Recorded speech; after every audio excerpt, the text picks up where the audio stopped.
Hey everybody, thanks for joining me. My name is Jennifer Hilt and I'm going to be talking to you today about Fourth Wing by Rebecca Yarros, and just talking about, of course, tropes and some thoughts on my thoughts on the book. It's just a kind of mini overview, I guess, or quick cap, we could say. Thank you so much for supporting my Trope Thesaurus fantasy and sci-fi campaign. This is part of a thank you for my backers. And as you know, it's part of my series. And what I want to talk about with Fourth Wing, and most likely if you're a fantasy fan or reader, you've read it, and you probably also have heard about it. I don't really think I think it was like maybe the third most read book last year in the public library system in the US. I had just run across a statistic about that. So it's been getting lots of press and also super popular on Book Talk. But what I want to talk to you about is like some of the reasons of why Fourth Wing is so popular. And basically, if you don't know anything more about it, then you keep hearing the buzz about it. My little quick synopsis for it is just that it's about a scholar turned warrior who enters a life or death selection process for a dragon-focused war college. So that's basically the bare bones of what the plot is for this story. But it's really, when we talk about complex characters, simple plot, I think that this book is a really good example of that, because that's really the plot of the story. Is the main character Violet, who Soren Gale, her getting through the war college is really the plot of the whole book, and a bunch of other things happen to her and that she's involved with, but it's a pretty simple plot. And the characters that are involved are Xaden Ryerson is her enemies. It's an enemies to lovers trope with Xaden, and he's also older than her and a supervisor, kind of like a supervisor or upperclassman, I would say. And fated mate with him also, and there's an element of love triangle. There's another character, Dane, who's her childhood best friend, and he's somebody who's also at the war college, and he's I think in the same year, or he's a year ahead of her and a year below Xaden. So he's part of that love triangle that I mentioned. And then Rhiannon, who's her best friend, and Mira, who's her sister. And these are just kind of like the main humanoid characters. And her mother, yes, who's the commander of the war college. She's really important too. So these are just kind of like the big cast of characters who we see repeating through the story. And in those characters, we see some really popular tropes that that fans always love: antagonist, best friends, fated mate, found family, hidden identity, love triangle, politics, scar, secret, and warrior. And there's more, but this is just kind of like the big ones that jump out at me when I was reading it. By the way, if you guys are interested, I have a Substack article that's free. If you go over to my Substack at Trope Talk, and I talk about how all the tropes she uses in the first 3 pages of the book alone, and how she kind of sets those up throughout the rest of the book. So feel free to check that out if you want to have a little more talk on Fourth Wing. So one of the things that I think is really interesting about this book is that it has elements to me of Harry Potter and the Hunger Games.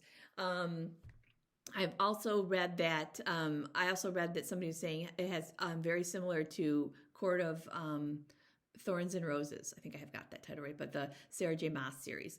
But anyway, what's a really popular kind of setup for this new adult, or this is more of a new adult because of the more graphic sexual content, is there's an academic setting, found family, and family politics. So like those are 3 kind of big areas that we are seeing again in this story, and those are those are elements that we saw also in Harry Potter and the Hunger Games. So for me, like if I was to pitch this story to an executive at some big movie studio, I would have said it's Hunger Games with dragons, or something like that, because I really think that what she did is capture the things that people loved about Harry Potter, and she just kind of moved the characters up age wise and added dragons, which is like extremely brilliant, really. So popular that there's all kinds of fan art, and it was really fun to kind of just look around online and see. But what I liked about this is, I know it's really hard to read, but I wanted you guys to get the sense of how important in the world building of this story, the war college is, the setting, because there's so much with fantasy and also science fiction, but right now we're talking about fantasy, of the importance of world building, and that how it's really linked in and integral to the story. It's not like we're just throwing some magic on top or anything like that. And really the idea of the war college is central to the story and central to the conflict. So she really did a nice job in setting that up, and central to really how things function with the dragons. And and in that world building, though, she has created something that's very accessible. Okay, it's like based on the Western college system, So it's not like it's something that you don't like, you have to read pages and pages to understand what's going on. It's like, okay, there's 4 groups. She was going to go to one group, and then it turned around that she had to go to a different group. I mean, it's like, and the 4 colleges are very distinct, and they tend to compete against each other and things like that. So, but it's not hard to understand as a reader. I'm not lost. There's not a lot of big fancy terms that are it. And I think that's another reason why this story is so popular, is because it doesn't waste time with complicated world building. It moves us into the best parts of the world we want to see without leaving all the super complicated parts behind.